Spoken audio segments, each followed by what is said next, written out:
अक्षय नवमी, इसे आंवला नवमी कहा गया है, जो अक्षय पद को, अक्षय फल को प्रदान करने वाली है। इसलिए इस दिन आंवला के नीचे भगवान विष्णु का अभिषेक पूजन होता है, भगवान शिव की पूजा होती है।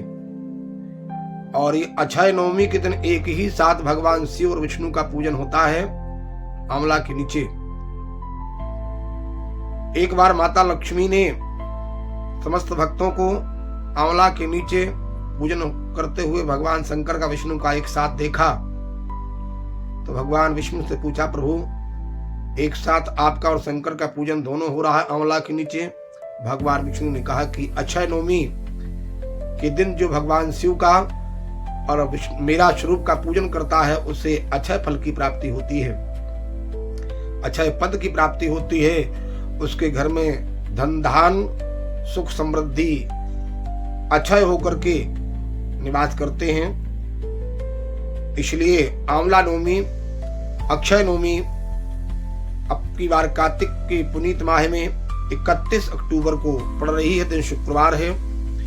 आप लोग जहां कहीं भी हो, जो भी माताएं बहनें हैं, उस दिन सुंदर आंवले के नीचे भोजन बनाएं, सुंदर मखाने इत्यादि की खीर बनाएं, पकवान बनाएं, भगवान विष्णु का पूजन करें, भगवान शिव का पूजन करें, अभिषेक करें, दूध दही घी इत्यादि से, मधु इत्यादि से, और करने के बाद में भगवान विष्णु की कथा श्रवण करें और इसके बाद में परिवार के साथ बैठ करके भोजन करें, तो निश्चित रूप से आपके जीवन में अक्षय पद, अक्षय लक्ष्मी की प्राप्ति होती है। माता लक्ष्मी ने वचन दिया कि जो आज के दिन यानी अक्षय नवमी के दिन भगवान विष्णु का पूजन आंवले के नीचे करेगा, उसके घर में मैं अक्षय होकर के निवास करूंगी, उसके घर में सुख समृद्धि धन धान की प्राप्ति होगी।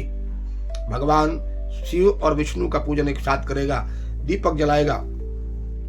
दूसरी कथा मिलती है, एक बार एक राजा कार्तिक के महीने में स्नान इत्यादि से निवृत्त होकर के एक मन यानी 40 किलो आंवला का दान किया करते थे,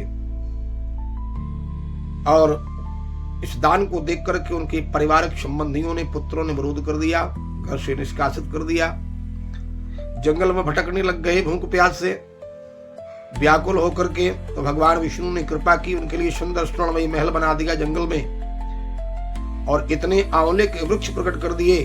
और भगवान विष्णु ने कहा कि महाराज आप घबराए नहीं, तो हमारे परम भक्त हो, और अहम भक्त पराधीनो, मैं अपने भक्तों के पराधीन होकर के रहता हूं, आप इस सुंदर महल में निवास करें। महाराज उस महल में निवास करने लग गए, और निवास करने के बाद में खूब आंवला का दान करते हैं। लेकिन माता लक्ष्मी ने देखा उस राजा के वैभव को, तो भगवान ने माता लक्ष्मी से कहा, इसने मेरी अनंत पूजा की, आंवले के वृक्ष के नीचे आंवले के वृक्ष के द्वारा दान किया है।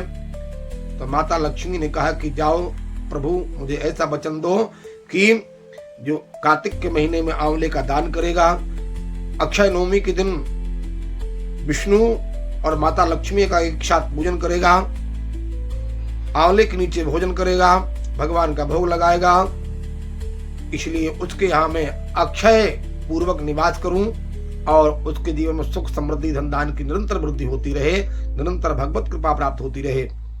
इसलिए ये अक्षय नवमी बड़ी पुनीत तिथि है कार्तिक माह की।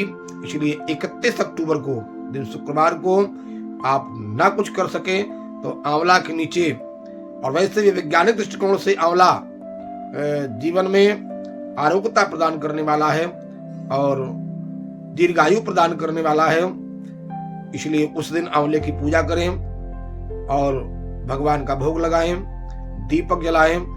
दीपक जलाने के बाद में आंवले के नीचे ही बैठ करके भोजन करें, प्रसाद पाएं, और ऐसा करने से आपके जीवन में आरोग्यता, धन धान की वृद्धि और संतान का सुख, यानी आपको मनोवांछित अक्षय फल की प्राप्ति होगी, ऐसा शास्त्र करें, भगवान की आज्ञा है।